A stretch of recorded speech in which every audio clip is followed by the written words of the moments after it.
ধর্ষণ মামলায় টিকটকার আব্দুল্লাহ আল মামুন ওরফে প্রিন্স মামুনকে গ্রেফতার করেছে পুলিশ। সোমবার রাতে গ্রেফতারের পর তাকে রিমান্ডে নেওয়া হয়েছে। দীর্ঘদিন যে লায়লার সাথে টিকটক করেছেন তার বাড়িতে এক ঘরে থেকেছেন।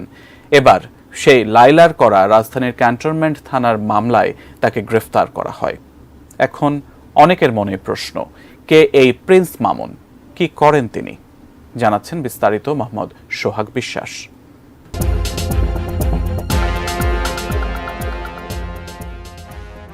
প্রিন্স মামুনের উত্থান মূলত সোশ্যাল মিডিয়া, টিকটক ও লাইকের সুবাদে। বাংলাদেশে এসব অ্যাপ জনপ্রিয়তার পেছনে কিছুটা হলেও মামুনের ভূমিকা আছে। নিজের করা মিউজিক ভিডিও সেখানে পোস্ট দিতেন মামুন, সেখান থেকে তার পরিচিতি এবং জনপ্রিয়তা।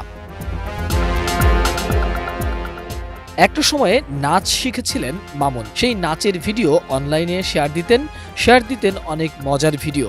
এক এক করে জুটে গেল অগণিত ভক্ত। অনলাইন থেকে তার জনপ্রিয়তার ঢেউ এসে পড়ল অফলাইনেও। বলা যায় বাংলাদেশে টিকটকারদের মধ্যে সবচেয়ে জনপ্রিয় এই মামুন, যার ফলোয়ার বা অনুসারীর সংখ্যাও অগণিত। অল্প বয়সী এই টিকটকার মামুন মধ্যবয়সী এক নারী লায়লার প্রেমে পড়েন। এরপর থেকে প্রিন্স মামুন ও লায়লা আক্তার টিকটকেও আলোচিত হয়ে পড়েন। ফেসবুক, ইউটিউবে, সামাজিক যোগাযোগ মাধ্যমে বিনোদন ভিত্তিক কন্টেন্ট বানিয়ে তারা বরাবরই আলোচনায় ছিলেন। এই জুটি নানা সময়ে নানাভাবে আলোচিত হয়েছেন, সমালোচিত হয়েছেন। কখনো ঝগড়া করেছেন, কখনো আবার টাকা নেয়ার অভিযোগ তুলেছেন লায়লা নিজেই।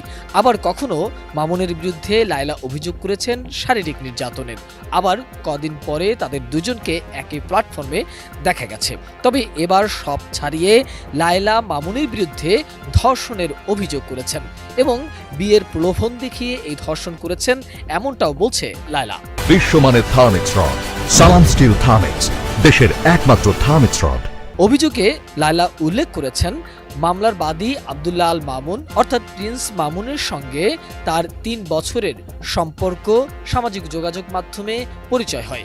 পরিচয়ের এক পর্যায়ে মামুন তাকে নানাভাবে বিয়ের প্রলোভন দেখিয়ে ধর্ষণ করেছেন এবং তার সঙ্গে প্রেমের সম্পর্ক স্থাপন করেছেন।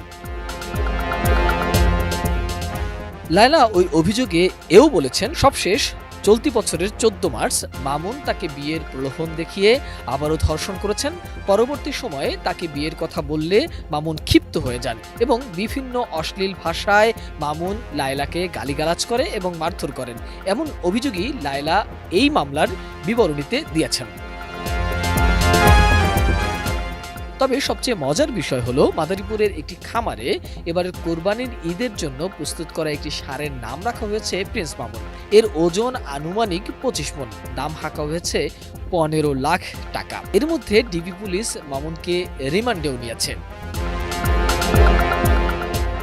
মোহাম্মদ সোহাগ বিশ্বাস, এটিএন নিউজ, ঢাকা।